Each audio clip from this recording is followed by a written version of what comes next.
नाज़रीन अस्सलाम वालेकुम। सियासत टीवी में आप सबका इस्तकबाल है। मैं हूं वाजिद खान और आप देख रहे हैं कौमी खबरनामा। सबसे पहले देखते हैं सुर्खियां। उमर खालिद और शर्जील इमाम को सुप्रीम कोर्ट से राहत नहीं मिली। गुलफिशा फातिमा, मीरान हैदर, शफाउर रहमान, मोहम्मद सलीम खान और शादाब अहमद की जमानत मंजूर।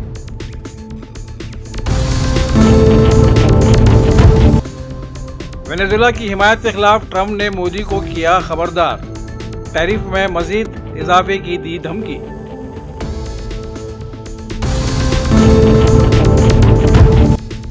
संभल में अब बिजली चोरी के खिलाफ मुहिम। जिला मजिस्ट्रेट और एसपी ने अज खुद गली गली जाकर कार्रवाइयों का जायजा लिया।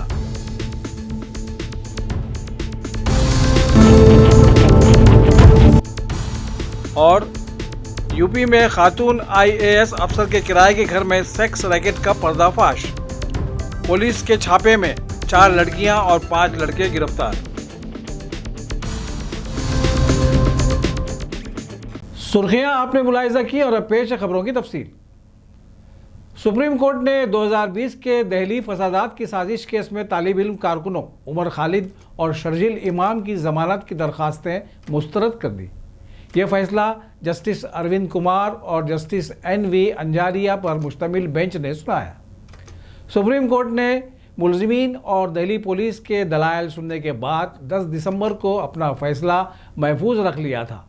सुप्रीम कोर्ट ने केस के दीगर मुलजिमान गुलफिशा फातिमा, मीरान हैदर, शफाउर रहमान, मोहम्मद सलीम खान और शादाब अहमद की मुसलसिल कैद को भी गैर ज़रूरी करार देते हुए उनकी ज़मानत मंजूर कर ली।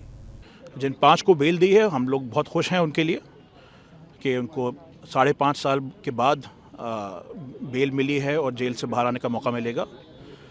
जिन 2 लोगों को बेल नहीं मिली है, उमर खालिद और शर्जील इमाम, उनको लिबर्टी दी गई है कि 1 साल बाद वो फिर बेल के लिए अप्लाई कर सकें।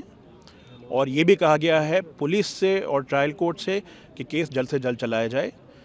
सारे जो अहम गवाह हैं उनको 1 साल के अंदर एग्ज़ामिन किया जाए और अगर उनको एग्ज़ामिन ना भी कर पाएँ तब भी ये 1 साल की डेडलाइन जारी रहेगी। सर, क्या ऑब्जर्वेशंस रहे कोर्ट के? सर, उमर खालिद और शर्जील इमाम का कोर्ट ने सेंट्रल रोल बताया है, तो इसका किस तरीके से इंटरप्रेट किया जाए? बाकी पूरे 7 अक्यूज़्ड को अगर हम देखें तो देखिए, इंटरप्रिटेशन ऐसे नहीं किया जाता है कोर्ट जजमेंट्स का। जब बेल पे जजमेंट आता है तो कोर्ट उसमें हमेशा कहती है, और इस केस में भी कहा है, कि ये ऑब्जर्वेशन सिर्फ बेल के लिए हैं।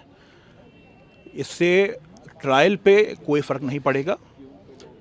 बेल देनी है या नहीं देनी है, उस बिना पे उन कॉन्टोर्स में सुप्रीम कोर्ट ने ऑब्जर्वेशन दिए हैं, तो उसके अलावा इस पे कुछ कहना ठीक नहीं होगा। सर, उमर और शर्जील को आने वाले दिनों में और कितना वक्त लग सकता है जो है वो कारागार से बाहर आने में? देखिए, आज तो कहा है सुप्रीम कोर्ट ने कि 1 साल उनको वेट करना होगा। अगर पुलिस और प्रोसिक्यूशन पूरे अहम गवाहों को कर लेगी पहले उसके, तो वो पहले भी अप्लाई कर सकते हैं बेल के लिए। लेकिन अगर वो 1 साल तक नहीं कर पाए तो 1 साल के बाद उनको राइट होगा फिर से बेल के लिए रीअप्लाई करने का। ये तमाम मुलजिमान 2020 के दिल्ली फसादात में अपने मुबैना किरदार के लिए 5 साल से ज़्यादा अरसे से जेल में हैं। उमर खालिद और शर्जील इमाम के अलावा दीगर मुलजिमान को रिहाई पर जेल से रिहा कर दिया जाएगा। उन्होंने गैर कानूनी सरगर्मियाँ एक्ट के तहत दर्ज मुकदमे में ज़मानत से इनकार करने के दिल्ली हाई कोर्ट के हुक्म को चैलेंज किया था। ये मुकदमा 2020 के फसादात के पीछे मुबैना बड़ी साजिश से मुतालिक है, जो शहरियत तरमीमी एक्ट यानी CAA और मुजवज़ा national register of citizen NRC के ख़िलाफ़ मुजाहिरों के दरमियान फूट पड़ा, जिससे 53 अफराद हिलाक और 700 से ज़्यादा ज़ख्मी हुए। सुप्रीम कोर्ट ने शर्जील इमाम और उमर खालिद की ज़मानत मुस्तरद कर दी है। इस फैसले का दिल्ली में BJP के कायदीन ने खैर मकदम किया है। दिल्ली की चीफ मिनिस्टर और उनके काबिने रफ़क़ा ने भी इस फैसले की तायीद की है। दिल्ली हाई कोर्ट ने पीर के रोज़ साबिक मरकज़ी वज़ीर रेल और RJD के सरबराह लालू प्रसाद यादव की उस अर्ज़ी पर मरकज़ी तफ्तीशी ब्यूरो CBI को नोटिस जारी किया है, जिसमें उन्होंने IRCT से घपला मामले में इल्ज़ामात आयद किए जाने के हुक्म को चैलेंज किया था। जस्टिस सोनकांता शर्मा की बेंच ने सीबीआई से इस मामले में जवाब दाखिल करने के लिए कहा है। हालांकि अदालत ने फिलहाल ट्रायल पर रोक लगाने से इनकार कर दिया है। लालू यादव ने निचली अदालत के उस हुक्म को खारिज करने का मुतालबा किया है जिसमें उन्हें उनकी बीवी राबड़ी देवी और बेटे तेजस्वी यादव समेत 14 मुलजिमीन के खिलाफ मुजरिमाना साजिश, जालसाजी और बदउनवानी के तहत इल्ज़ाम तय किए गए थे। अदालत ने अब इस मामले की आइंदा समाअत 14 जनवरी को मुकर्रर की है। ट्रंप ने रूस से तेल इंपोर्ट करने के मामले पर एक बार फिर धमकी देते हुए कहा है कि वह हिंदुस्तान पर मज़ीद टैरिफ आयद करेंगे अगर उसने रूस से तेल लेना बंद नहीं किया। ट्रंप ने हिंदुस्तान की वेनेजुएला की हिमायत के एक दिन बाद यह रद्द-ए-अमल जाहिर किया। उन्होंने मोदी को तनकीद का निशाना बनाते हुए कहा कि मोदी ये बखूबी जानते हैं ट्रंप उनसे नाराज़ हैं। Modi's a very good man. He's a good guy. He knew I was not happy, and it was important to make me happy. They do trade, and we can raise tariffs on them very quickly, and it would be very bad for them. All of them say you told me you weren't very thrilled. And I'll tell you something: the Russian economy is lousy, but what's really lousy is the Venezuelan economy. The Venezuelan economy is, I think, the worst economy I've ever seen. If you look at inflation, things are doubling every day. It's a disaster. We got to fix the country fast. President, are there going to be any more? You said the oil companies are going to go in there. Are there any other companies that you've talked to about dealing with Venezuela? Maybe Mr. Ludwig could talk about that. Are there any other corporations, entities outside? Many of the oil? outside of the oil business. Well, the oil business, yes, but outside, yes. Howard, you want to You have steel, you have minerals, right? All the critical minerals. They have a great mining history that's gone rusty. So steel, aluminum, minerals, I mean, this is all, it's a rich, it was once upon a time one of the great economies and cultures of the world, and it was destroyed, and now President Trump is going to fix it and bring it back for the Venezuela. But it's not easy. It's really gone bad. Any rare earth? But it's got potential. What? Maybe any rare earth minerals? They have rare earth, but everybody has rare earth. What's the- Rare earth is not rare. What's rare is the processing. We're doing processing plants all over. There's no such thing as rare earth. The rare earth is everywhere. What isn't everywhere is the processing of rare earth, and we have a lot of places going up right now. One thing we haven't heard you specifically react to is the Minnesota fraud that we've seen play out. Well, it just doesn't get worse. I've reacted. It's almost not even believable. This very stupid, low IQ governor, he's a very stupid man, because, you know, I had a campaign against him with JD, and he's a stupid man, and he's a corrupt politician, and the Somalians are ripping off our country to the tune of, looks like $19 billion, but that's only what they can find. So usually when you're looking at 19, that would mean it could be 50, but the numbers are astronomical. Think of it. They have a dead country. They don't have government. They don't have anything. They don't have a military. All they do is run around shooting people and trying to capture ships. You know, we don't let them take ships anymore. You know why? We use the same exact missile on them that we use on the drug carriers. And it's very effective. So You notice there's nobody capturing ships anymore? Because as they head out to go capture the ship, and the ship doesn't want to fire back because it's very flammable stuff in many cases. And the insurance companies don't want, because they build $1 billion ship, and they don't want anybody firing rockets into the ship. But we're hitting them so hard, and it's very similar. Same missile system. It's called Deadly Accurate. And did you notice that ships aren't being taken anymore? The pirates are. Right, I hadn't thought about The pirates aren't. Well, no. No Somali It's pirates. actually very easy. They head out. We say, guess what? There's pirates. Bing. That's the end of the pirate. UP के शहर संभल में आज district magistrate और SP की क़यादत में भारी police जमयत के साथ इलाके में बिजली चोरी के खिलाफ छापामारी की गई। डिस्ट्रिक्ट मजिस्ट्रेट ने बताया कि एक मकान से बड़े पैमाने पर बिजली चोरी की जा रही थी और यहां से इलाके के मुख्तलिफ मकानात में बिजली की सप्लाई जारी थी। वहां छापा मारकर केस दर्ज किया गया है। रायसतनी थाना क्षेत्र में जहां 51% से अधिक लाइन लॉस था, वहाँ पर बिजली चोरी का अभियान चलाया गया जिसमें कुल 7 टीम बनाई गई थी और एक दो जगह हालांकि काफ़ी चोरी पकड़ी गई, लेकिन एक दो जगह ऐसी है जहाँ पर 50-60 घरों को एक साथ बिजली की सप्लाई हो रही थी। एक तरह से मिनी बिजली घर बनाया हुआ था और उस व्यक्ति पर पहले भी बिजली की FIR दर्ज हुई थी और बहुत बड़ा जो तारों का एक तरह से जो सब जगह सप्लाई होता है वो भी मिला है और पूरा अंडरग्राउंड सिस्टम बना रखा था। वहाँ डेयरी इत्यादि भी उसी से चल रही है सब चीज़ें। तो उस पर सारे के सारे जो 2 मंजिल ऊपर की जो थी वो खुली नहीं थी, इस कारण से पता नहीं चल पाया। तो जितने भी इक्विपमेंट है उसके आधार पर दंड लगाया जाएगा और FIR दर्ज कराई जाएगी। सर अभी इस समय भी सरायत्री में भी बिजली चेकिंग चल रही है, क्या पूरी जानकारी है सर? कितने कनेक्शन चेक? बिजली विभाग द्वारा तो नियमित रूप से जांच की जाती है, लेकिन हमारे द्वारा कभी कभी बिजली चोरी जो है विभिन्न क्षेत्र जहाँ पे लाइन लॉस ज़्यादा है वहाँ की जाती है। इसी क्रम में सरायत्री भी आए हैं। वारिस पठान ने महाराष्ट्र की बीजेपी हुकूमत को कड़ी तनकीद का निशाना बनाते हुए कहा है कि बीजेपी लोगों की फलाह के काम तो नहीं करती, मगर जैसे ही इलेक्शन आता है लव जिहाद, लैंड जिहाद, हिजाब जैसे झूठे प्रोपेगेंडे में लोगों को उलझा देती है। मुस्लिमीन पूरे महाराष्ट्र के अंदर पूरी ताकत हिम्मत के साथ लड़ रही है नगर पालिका का चुनाव और हमको यकीन है कि इस मरतबा हमको भारी से भारी अच्छी से कामयाबी मिलेगी। हमारे ज़्यादा से ज़्यादा कॉरपोरेटर जीत के कॉरपोरेशन में जाएंगे। आप खुद देखिए लोगों के बीच में जज्बा है, जोश है, ये चाहते हैं कि मजलिस जीते, क्योंकि अब तक जो सत्ता में आए किसी ने धारावी के लिए कोई काम नहीं किया, ना मुंबई के लिए कोई काम किया। ये सिविक एम्यूनिटीज़ का चुनाव होता है। आप देखिए धारावी की हालत, गटर बह रहा है, नाले बह रहे हैं, बदबू, ना रास्ते बने हैं, ना कुछ नहीं, और ऊपर से यहाँ पे अडानी का अत्याचार चालू है। ये लोग मेरे को सब यही बोल रहे हैं, कितनों के अडानी ने घर को खा गया, कितनी मस्जिदों के इशू चल रहे हैं, तमाम इशूज़ यहाँ धारावी के अंदर आ गए। और यहाँ की जो मेन थी कांग्रेस की वर्षा जी, उन्होंने क्या काम किया? कुछ भी नहीं किया। वो तो बल्कि उन्होंने तो जब वो बेल पे छूट कर आए कुछ मुसलमान लड़के 19 साल बाद बॉम्ब ब्लास्ट के आरोप, बोले छूटे कैसा, इनको वापस जेल में डालो। और वहीं पर मालेगांव वाले छूट के आए तो उनके मुंह में दही जम गया था, नहीं बोले। दो मुहैया रवैया रखते हैं ना ये, और दिखाते सेकुलरिज्म। जनता जवाब देगी। दूसरी तरफ शिंदे साहब के खड़े शिवसेना के, ये वही शिवसेना है जिसने हमारे हुजूर की शान में जब गुस्ताखी की रामगिरी महाराज ने, इन्होंने उसका समर्थन दिया। तो कैसा उनको सपोर्ट करेंगे कोई?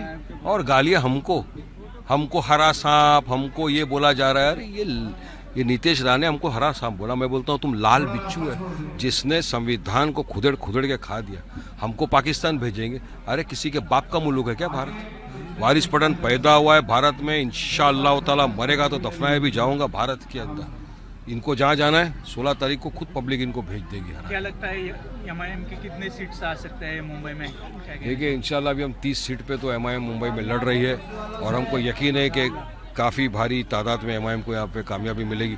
कल आपने देखा असद ओवैसी साहब का जलसा हुआ गोवंडी के अंदर, कितनी पब्लिक, हज़ारों की तादाद में लोग आए और तमाम एक ही चीज़ मोहब्बतों से नवाज रहे हैं हमको। तो हमको यकीन है कि इस मरतबा अच्छी रीत से जीतोगे। जनता जनार्दन, जनता हमको वोटों से नवाजेगी। मगर यहाँ आप देखो ना बीजेपी, कल देवेंद्र फडणवीस महाराष्ट्र के मुख्यमंत्री स्टेज से खड़े होकर बोल रहे हैं कि वारिस पठान ने कहा हिजाब पहनने वाली बनेगी, ये वो खान पठान सैयद क्यों नहीं बन सकता।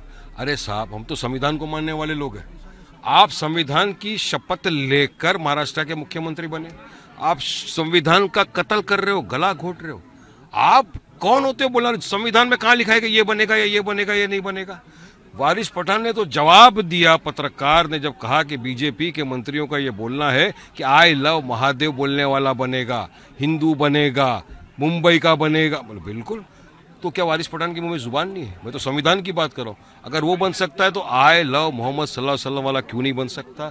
खान पठान शेख सैयद कुरैशी अंसारी क्यों नहीं बन सकता? और बिल्कुल एक दिन हमारी हिजाब पहनने वाली मुसलमान बहन भी मेयर बन सकती है। अरे भाई साहब, जब देश का प्रेसिडेंट बन सकता है मुसलमान, चीफ जस्टिस बन सकते हैं मुसलमान, गवर्नर बन सकते हैं, MPs बन सकते हैं मुस्लिम, और महाराष्ट्र में भी अंतुले साहब CM भी थे, मेयर भी बन चुके, तो क्यों नहीं बन सकती फिर हिजाब पहनने वाली मुसलमान बहन मुंबई की मेयर? तो हमको धमकी ये वो, तो ये उनको समझाइए फडणवीस साहब, संविधान सर्वोपरि पर है। संविधान के हिसाब से जनता जिसको मोहब्बत से नवाजेगी, वोटों से नवाजेगी, बनेगा। लेकिन इस तरह बोलेगा यही बनेगा तो मैं फिर जवाब दूंगा। मेरा जवाब यही रहेगा कि इंशाअल्लाह ताला एक दिन ये भी बन सकते हैं। टीएमसी की रहनुमा सायोनी घोष ने बीजेपी के लीडर शुभेंदु अधिकारी को नीम पागल करार देते हुए कहा कि बीजेपी एक ऐसे शख्स के बलबूते पर बंगाल जीतने का ख्वाब देख रही है जो ये तक नहीं जानता कि क्या बोलना है और क्या नहीं बोलना है। उन्होंने कहा कि मगरबी बंगाल के अवाम ममता बनर्जी के साथ थे और साथ रहेंगे। बिहार के साथ अगर आप पश्चिम बंगाल को कंफ्यूज कर ले तो वो आप ही के सेहत के लिए हानिकारक होगा।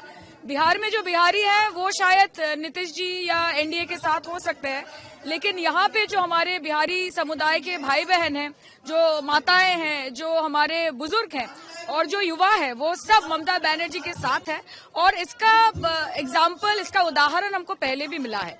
तो बीजेपी चाहे जो भी बोले, हम इतना ही बोलना चाहते हैं that the results are going to speak for itself. और ममता बनर्जी के साथ पश्चिम बंगाल के लोग पहले भी खड़े थे और आज भी खड़े हैं और आगे जाके भी ममता बनर्जी को ही वो ये भार सौंपेंगी कि वो पश्चिम बंगाल का टेक केयर कर। This is an absolutely shameless election commission which is working on behalf of a political party.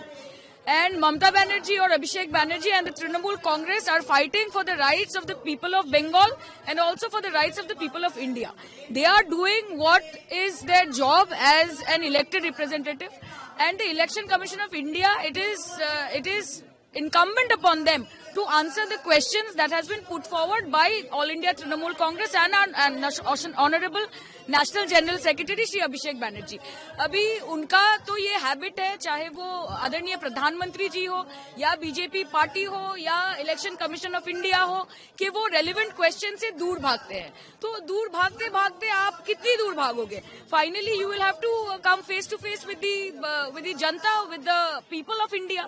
और ये अगर सोचते हैं कि एसआईआर करके वो पश्चिम बंगाल में तहलका मचा देंगे कि ममता बनर्जी हार जाएंगी और एसआईआर के प्रभाव से हम विचलित हो जाएंगे, तो ये कम्प्लीटली ये उनका गलत फैमिली है। और जब रिजल्ट्स आएगा तो हम लोग देखेंगे कि पश्चिम बंगाल में अगर कोई चलता है तो वो ममता बनर्जी चलती है। See Shubhendu Adhikari is basically a half mad person, so he is of no relevance in the polity और the politics of West Bengal. And please tell me that who is the Prime Minister of India? Is Mamata Banerjee the Prime Minister of India? Today, whatever is happening in Bangladesh, it is for Narendra Modi, the Prime Minister of India, to talk on behalf of the Hindus. All of us are doing our part. But for Shubhendu Adhikari to say things, such stupid things, I think it is not a right thing to say. And Mamata Banerjee works equally for every community, for every religion, and for her, secularism is of topmost importance. So what Shubhendu Adhikari is saying is of no consequence to it. Uttar Pradesh के प्रयागराज में एक IAS अफसर के घर पर चल रहे जिस्म फरोशी के अड्डे का पर्दाफाश होने से इलाके में सनसनी फैल गई है। गुज़िश्ता रोज़ प्रयागराज पुलिस ने केटगंज वाक़े एक खातून IAS अफसर की रिहाइशगाह पर छापा मारा और जिस्म फरोशी के रैकेट का पर्दाफाश किया। रिपोर्ट के मुताबिक 3 माह कबल सर्विश द्विवेदी नामी शख्स ने अपने ख़ानदान के साथ रहने का वादा करके माहाना किराए पर मकान लिया था।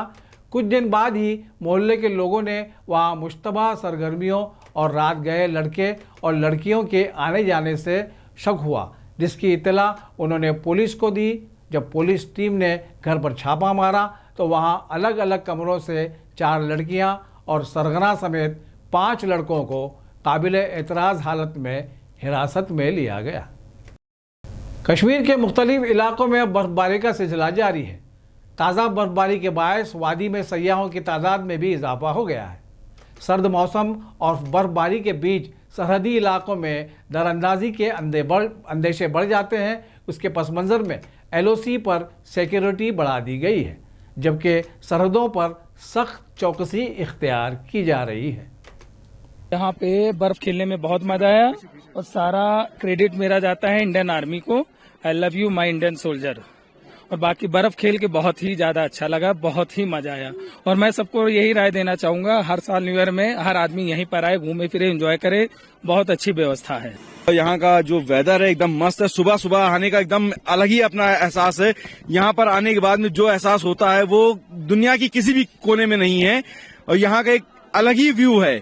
जैसे हम लोग देख सकते हैं कि यहाँ पर अलग ही एकदम व्यू है। हमारा साथ पूरी आर्मी भी हमारे साथ में है। यहाँ पे जो भी लोग हैं सब एंजॉय कर रहे हैं और हम लोगों ने बहुत एंजॉय किया। आप अगर यहाँ पर आएंगे आप सोचेंगे -डिग्री में टेम्परेचर है, लेकिन नहीं, यहाँ पर आने पर आप उसको भूल जाएंगे। यहाँ पर ऐसा एहसास है, एकदम बेहतरीन है। और हमारे साथ में जो यहाँ पे आर्मी के जवान हमारे लोगों के लिए सुरक्षा के लिए लगाए गए हैं वो एकदम बेहतरीन है। और हम यही कहेंगे उन लोगों के लिए, आई लव माई इंडिया। और आखिर में सुर्खियों पर एक और नजर। उमर खालिद और शर्जील इमाम को सुप्रीम कोर्ट से राहत नहीं मिली। गुलफिशा फातिमा, मीरान हैदर, शफाउर रहमान, मोहम्मद सलीम खान और शादाब अहमद की जमानत मंजूर।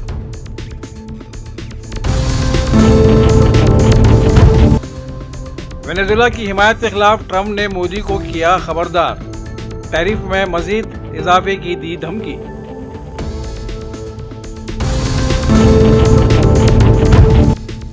संभल में अब बिजली चोरी के खिलाफ मुहिम। जिला मजिस्ट्रेट और एसपी ने अज खुद गली गली जाकर कार्रवाइयों का जायजा लिया।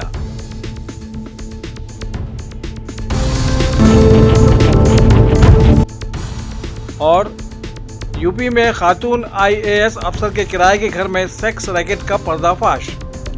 पुलिस के छापे में 4 लड़कियां और 5 लड़के गिरफ्तार।